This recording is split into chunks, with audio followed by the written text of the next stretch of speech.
Hey guys, Al here, Vitalized Seed. Want to do a video on crop termination and or cover crop termination.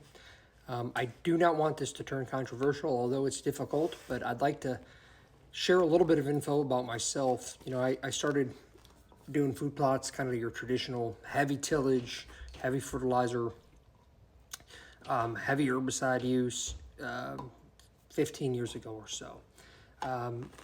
Like most people, you know, I got excited about soil health and I followed a lot of different blogs. And one of the things that seems to be pretty common is as you learn more, you find that the world is, like in most things, very divisive and polarizing on how to go about different things.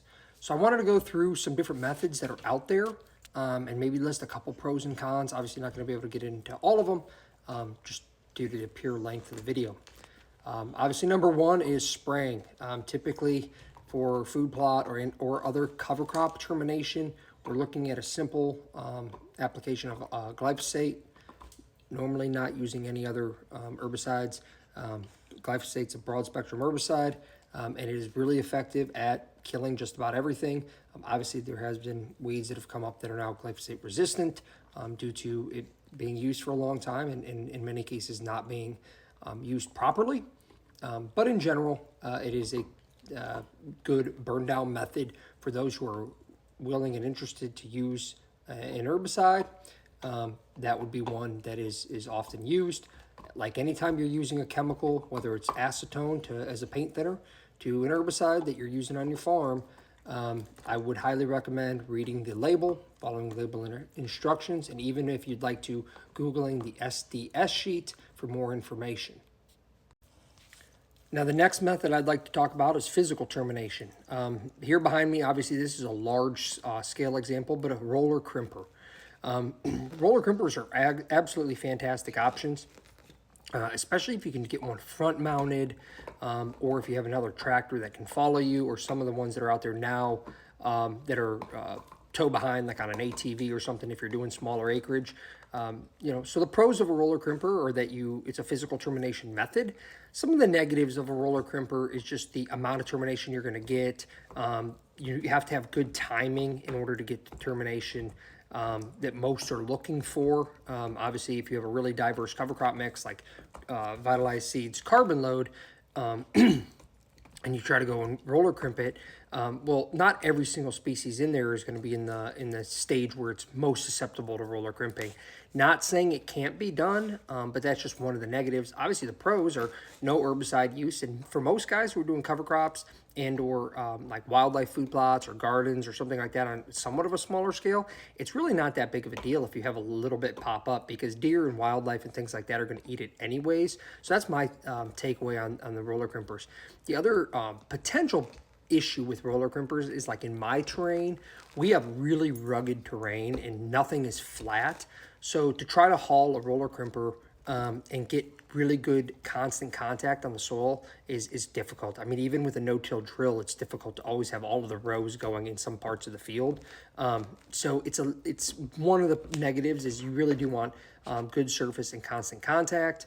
And then lastly, of course, it's just you have to cover those fields with that. In most cases, in a food plot or wildlife setting, guys are doing it about 6 foot, maybe 8 foot at a time. Whereas, you know, one of the benefits of spraying, if you go that route, is obviously you're covering more ground faster. So that's something to keep in mind if you're open to using a roller crimper, which I think they're a great tool if you have the budget or the means to do it yourself. Definitely a really, really cool tool, and one that would be great for most people's arsenals. But there's, like everything, there's pros and cons. Next up, I know this isn't the greatest picture, but I just wanted to show it because I did think it was a nice visual representation. Let me see if I can slide my head over here. That's a flail mower. So flail mowing is one that is not often talked about. They're not that expensive. You can typically find some, or sometimes you can find them used, typically new, depending on if you're getting a PTO driven one or one that goes behind a four-wheeler. You're looking anywhere between $3,000 and $8,000 for a brand new one, which that's pretty costly. But I have several buddies who bought them used for a few $100. It was sitting back behind somebody's barn for many years, and they just needed to do a little bit of work on them, get some new hammer blades or whatnot, and get them going. So flail mowers are definitely an interesting tool. I think they have a lot of applications around the farm other than just terminating cover crops, such as mowing by, a lot of them, you can have a swivel head on them, so like you can put them out to the right of your tractor. So if you're mowing along fences, along your farm, around your garden, whatever it might be, they're a good tool there. One of the nice things, and also a negative at the same time with a flail mower, is it does chop up the residue really fine. So from a residue management perspective, that's very good. However, you're not going to get that long-lasting soil coverage like you would with a roller crimper, because you are chopping up that residue. So with spraying in a roller crimper, you're just kind of letting that naturally break down. Spraying probably being, I would say flail mower is the fastest, spraying second, and then roller crimper third. Roller crimper is obviously going to dry out a little bit more naturally as the plant dies from physical termination. Spraying is going to work as a desiccant, and it's going to dry that plant out. It's going to fall over and die and or be rolled by your tractor or four-wheeler or whatnot. And then, of course, your flail mower is going to be pretty rapid breakdown because you are chopping that up. So if you don't have enough carbon sources there, it could speed up that. That's a simple adjustment. You just adjust your seeding rate and or carbon and nitrogen ratio of the plant.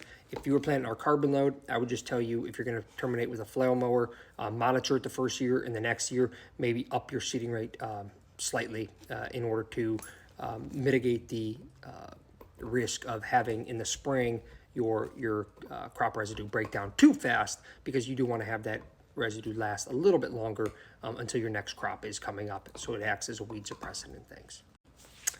One of the last ones I'm going to talk about is tillage. Obviously, that's kind of a dirty word, but tillage is one that is good for weed control. And it's one that if guys don't want to use herbicide, maybe they don't have the means to support something else, but they do have a tiller. Now, I'm still going to be in the camp of conservation tillage, as you see here. I would also be in the camp of upping your seeding rate, because you're still going to be disturbing it. You're still going to have more weed seed coming up, etc. You're going to have oxygen pumping into the soil profile, which is going to help with the residue breakdown, but it can also help with breaking down some of your organic matter, right? So there's pros and cons to everything. You're going to get good seed to soil contact when you're planting that next crop and terminating that cover crop. So I had done a video on how I used conservation tillage last year to terminate carbon load and then planted nitro boost into it. It was not a weed-free plot, but it sure fed a lot of deer, and we had a ton of soybeans and sunflowers and sun hemp and everything else that's in our nitro boost come up, and the carbon load for the most part was probably 80% terminated, and that was using a belly mower and a rotary tiller. I did maybe a 1/4-inch tillage, just enough to kind of set that previous fall cover crop back and let the tillage come in there and do its thing to give me good seed to soil contact. So that's another good option for those who are interested. Lastly, this is a USDA study I just wanted to highlight, guys.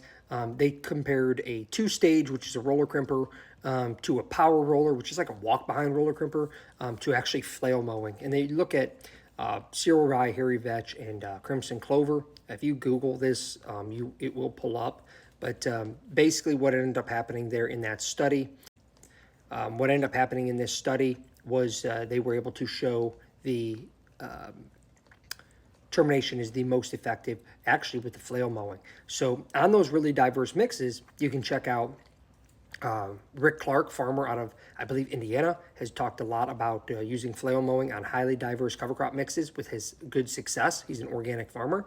And a couple other resources. Obviously, this is USDA. And I would also check out Rodale Institute, excuse me. I should have talked about that on the tillage page. But they're a no-till organic farm that's been around since like the 1940s, I believe. But they're actually using tillage on a rotational basis to help to control weeds, and then, of course, planting in their cover crops, indoor crop fields after that. So there's a ton of resources out there, guys. You can even look into using livestock to terminate things by having them graze them off. So a lot of information out there. Hopefully this was helpful and gives you guys a high-level view of some of the different ways we can terminate cover crops and get that next planting established. If you like this type of info, please share, follow along and subscribe, and check us out at vitalizeseed.com.